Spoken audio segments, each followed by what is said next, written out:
Hey សួស្តីអ្នកទាំងអស់គ្នាស្វាគមន៍កាន់សប្តាហ៍ថ្មីដែលនៅថ្ងៃនេះគឺយើងមកសម្រាប់សាច់រឿង Turing Red ដែលនិយាយពីក្មេងស្រីម្នាក់ដែលនាងគឺបានប្រែក្លាយទៅជាខ្លាឃ្មុំក្រហមហើយយើងចង់ដឹងថាជីវិតរបស់នាងជួបអ្វីខ្លះគឺយើងចូលមកមួយទាំងអស់គ្នាបើតាមមិនចូលដល់ខ្លឹមសារនៃคลิปអ្នកទាំងអស់គ្នាកុំភ្លេចចុច like ហើយនិង subscribe សារីមួយនេះគឺចាប់ដើមមកជាមួយនឹងក្មេងស្រីម្នាក់ដែលមានឈ្មោះថាម៉ៃម៉ៃដែលគាត់នឹងគឺកំពុងរៀបរាប់ជីវិតរបស់គាត់ប្រាប់ខាងយើងទាំងអស់គ្នានឹងឯងដែលច្បាប់នៅក្នុងគ្រួសាររបស់គាត់គឺថាកូនគឺមិនអាចតមាត់ឬតវ៉ាអ្វីជាមួយនឹងពុកដែរបាននោះទេរកគាត់និយាយអ្វីគឺថាពួកគេត្រូវតែធ្វើតាមតែម្ដងហើយមួយទៀតគឺថាពួកគេធ្វើអ្វីក៏ដោយគឺធ្វើឲ្យបានល្អជាទីបំផុតតែម្ដងហើយម៉ៃម៉ៃនេះគឺជាសិស្សដែលរៀនពូកែខ្លាំងមែនទែននៅក្នុងថ្នាក់ហើយម៉ៃម៉ៃគឺមានមិត្តភ័ក្តិចំនួន3នាក់ដែលមានដូចជា MB Priya ហើយនិង Miriam តែអ្នកទាំង3នេះគឺលងស្រឡាញ់ទៅលើបរិសុទ្ធលួចចាប់ហួយមួយដែលមានឈ្មោះថា Devon ហើយចំណែកម៉ៃម៉ៃវិញគឺថាគាត់គឺគ្មានលងស្រឡាញ់ជាមួយ Devon អីនោះទេគឺគាត់លងស្រឡាញ់ជាមួយនឹងក្រុមតារាចម្រៀងមួយក្រុមដែលមានឈ្មោះថា Fort Town តែម្ដងចំណែកដែលរបស់ម៉ៃម៉ៃគឺគាត់មានតួនាទីជាអ្នកថែវិហារដ៏ចំណាស់មួយដែលគាត់នឹងគឺមានឈ្មោះថាអ្នកស្រីមីងដែលគាត់គឺតែងតែធ្វើជាធូរកាយដើម្បីរាយរាប់ពីប្រវត្តិដ៏អស្ចារ្យរបស់គ្រួសាររបស់គាត់ប្រាប់ទៅកាន់ភ្ញៀវដែលបានចូលរួមទីនេះហើយភ្ញៀវទាំងអស់គឺតែងតែបរិច្ចាគលុយមួយចំនួនមកកាន់វិហារមួយនេះដូចគ្នាហើយចំណែកពុករបស់គាត់វិញគឺថាគឺកម្ពុជាមហាស្ទងផៅអីគឺជា Master Chef ហ្នឹងឯងហើយនាយកមួយពេលគាត់អង្គុយរៀនសុកហ្នឹងគាត់ក៏បាយកំណត់គូរូបគំនូរលេងហើយគំនូររបស់គាត់គឺមិនជាគំនូរធម្មតាទេគឺតាក់ទងជាមួយស្នេហាហើយភ្លាមៗដែរអ្នកស្រីមីងក៏បានចូលមកឃើញហើយគឺថាគាត់នឹងគឺខឹងជាមួយនឹងម៉ៃខ្លាំងមែនតើតែមិនស្ដាប់គាត់អញ្ចឹងហើយគាត់នឹងគឺខឹងមែនតើនៅពេលដែលឃើញថាហុករប៉ែដេវិននឹងគឺនៅក្នុងកណ្ដាស់មួយនេះចាស់ហើយគាត់គឺទៅហារបស់ប៉ែដេវិននឹងទាំងយប់តែម្ដងនៅតែស្ដីឲ្យប៉ែដេវិនហ្នឹងណាតែថាបើសិនជាមិនឈប់តាក់ទងជាមួយកូនស្រីរបស់គាត់ទេគឺថាគាត់នឹងលែងមកទិញអីវ៉ាន់នៅកន្លែងនេះទៀតដែរហើយគឺថាយប់ហ្នឹងគឺម៉ៃគឺខ្វះគេខ្លាំងមែនតើហើយនាងក៏បានសញ្ញាជាមួយនឹងខ្លួនឯងនៅមុខកញ្ចក់ដែលថាគឺគាត់នឹងគឺលែងខ្វល់ជាមួយស្នេហាទៀតដែរគឺខ្វល់តែពីការរៀនសូត្ររបស់គាត់តែប៉ុណ្ណោះហើយពេលដែលគាត់ដេកយប់ឡើងក៏យល់សប្តិអាក្រក់ពេលដែលគាត់ភ្ញាក់មកវិញក៏រកឃើញថាខ្លួនឯងគឺខ្លាចជាខ្លាចខ្មុំក្រហមបាត់ទៅហើយគឺគាត់នឹងគឺស្រែកនឹងប្រើផ្ទះតែម្ដងហើយចំណែកអ្នកស្រីវិញគិតថាកូនរបស់គាត់នឹងគឺពេញវ័យហើយគឺបងប្អូនមកលេងចឹងហើយគាត់ក៏បានយកបតាពិសេសហ្នឹងយកមកឲ្យកូនរបស់គាត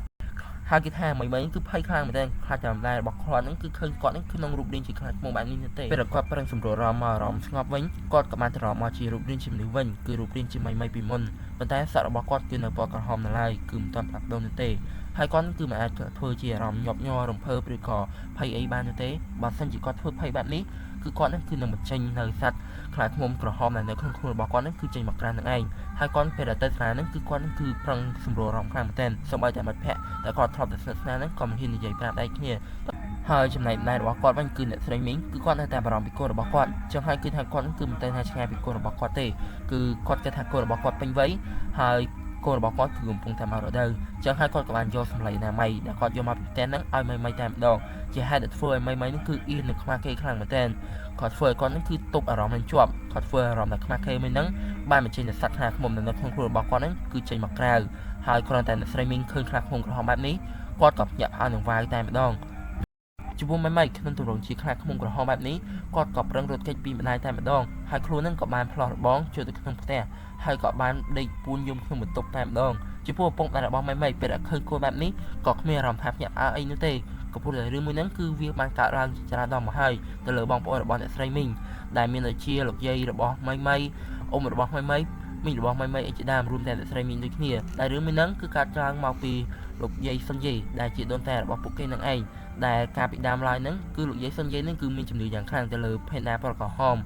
ហើយនៅថ្ងៃមួយក៏មានពួកចៅពួកអីហ្នឹងមកឈ្លានពានចឹងហើយគាត់ក៏បានសុំថាមកពលពីអាទិទេពហ្នឹងបំលែងគាត់ហ្នឹងឲ្យខ្លាចទៅជាភេទណាក្រហមមកដើម្បីបានទៅដោះស្រាយជាមួយពួកហ្នឹងគឺទៅកម្ចាត់ការពួកហ្នឹងចោលយកតែម្ដងហើយដំណើរមួយនេះក៏បានតរៀបតាមមកដល់កូនស្រីរបស់គាត់នៅពេលក្រោយមកទៀត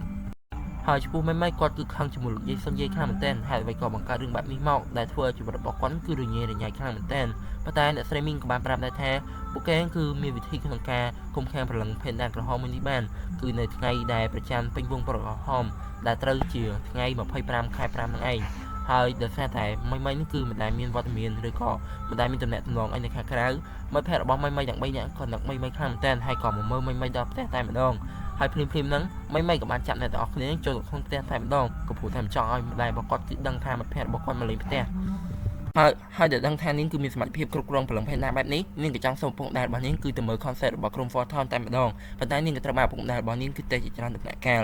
ហើយនៅពេលដែលនាងគឺពិបាកគ្រប់គ្រងខ្លួនឯងខ្លាំងពេកនាងគឺតែងតែនឹកឃើញដល់មិត្តភក្តិរបស់នាងដើម្បីឲ្យនាងគឺមានអារម្មណ៍ស្ងប់ចិត្តឡើងវិញទោះបីជាឃើញបែបហ្នឹងក៏ដោយក៏អ្នកស្រីមីងក៏មិនឲ្យមីទៅមើល concert ដែរហើយភ្លាមនោះម្ដាយរបស់អ្នកស្រីមីងក៏បានទេមកដល់ហើយក៏ចង់ជួបជាមួយអ្នកស្រីមីងតែម្ដងក៏ព្រោះតែដឹងថាមីគឺដល់ពេលដែលនាងប្រែកន្លែងហើយចឹងហើយគាត់គឺចង់មកមើលចៅគាត់តែផ្ទាល់តែម្ដងហើយគឺថាអ្នកស្រីមីងគឺថាភ័យឡើងបាសក់តែម្ដងហើយពេលមកដល់ស្នេហ៍គឺថាមីគឺតក់ស្ទិចជាមួយនឹងម្ដាយខ្លាំងមែនទែនហើយនាងក៏បានរអ៊ូតប្រាប់ទៅកាន់មិត្តភក្តិរបស់នាងដែរថានាងនឹងគឺខំធ្វើគោលល្អគឺរាប់សិបឆ្នាំហើយគឺមិនដែលជួបទាស់ជាមួយម្ដាយរបស់នាងទេឥឡូវគ្រាន់តែនាងសុំរឿងមួយក៏ម្ដាយរបស់នាងគឺមិនអោយដែរហើយនៅពេលដែលឃើញថាអ្នកគ្រប់គ្នាគឺបានឃើញថាមីគឺជាភេទណាពណ៌ក្រហមបែបនេះគេក៏ចង់ហុចលុយតែម្ដងក៏ព្រោះតែចង់ឲ្យមីនឹងគឺប្រែកន្លែងជាភេទណាក្រហមហើយឲ្យពួកគេអោបថតរូបអីអញ្ចឹងណាហើយពួកហ្នឹងក៏បាននឹកឃើញដល់វិធីរកលុយតាមហ្នឹងតែម្ដងដើម្បីយកលុយហ្នឹងចូលរួមពិធី concert របស់ក្រុម Four Town ក៏ព្រោះតែពួកហ្នឹងមកក្រុមគេហ្នឹងគឺ fan ជាមួយនឹង Four Town តែម្ដងហើយមីក៏បានប្រែកន្លែងជាភេទណាក្រហមដើម្បីថតរូបអីម្នាក់មួយអញ្ចឹងណាគឺដើម្បីរកលុយហើយគេថាមិត្តភក្តិរបស់មីគឺខំមែនតើក៏ព្រោះតែចង់បានលុយហ៎លើពីការរំពឹងទុកគឺថាក្មេងៗគឺមកចង់អស់មួយសាលាតែម្ដងជាហេតុដែលធ្វើឲ្យក្រុមការងាររបស់មី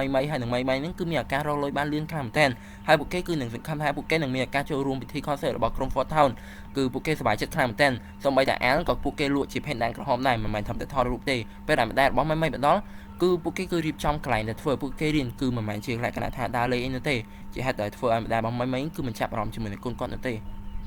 មីគឺសប្បាយចិត្តខ្លាំងមែនទែននៅពេលដែលឃើញថាគម្រោងការរបស់នាងគឺជោគជ័យអូនខ្ញុំភ្លេចប្រាប់មួយទៀតអ្នកនរគ្នាគឺថ្ងៃទី18ហ្នឹងគឺជាថ្ងៃដែលពួកគេទៅមើល concert របស់ក្រុម Four Town ហើយនៅថ្ងៃទី25បច្ចានក្រហមហ្នឹងគឺជាថ្ងៃដែលមីគឺត្រូវដកព្រលឹងភេណាចេញហើយដោយសារតែអត់មានលុយអញ្ចឹងមីគឺត្រូវខ្វះលុយ$200ទៀតក៏ព្រោះតែសម្បត្តិតែទិញហ្នឹងគឺបានតែ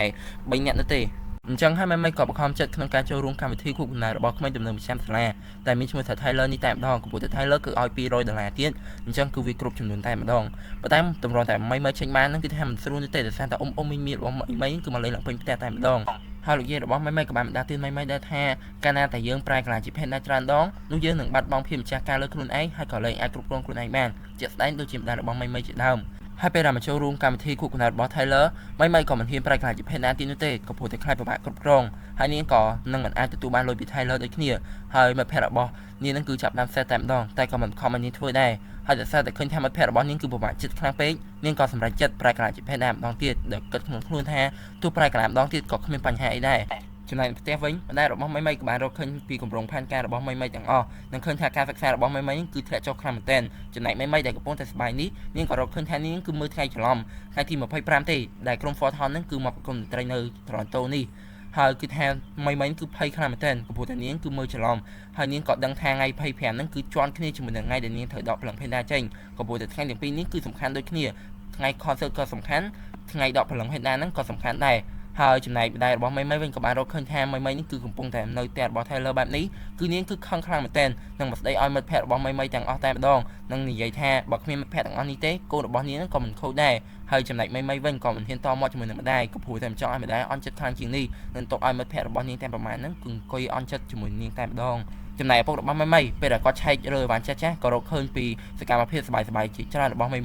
ហើយគាត់នឹងគឺគ្រប់គ្រងនិងសប្បាយចិត្តជាមួយនឹងកូនគាត់មែនតើក៏ព្រោះតែចង់ឲ្យកូនគាត់នឹងគឺរស់ដោយសេរីភាពមិនមែនបែបសម្ពាធបែបនេះនោះទ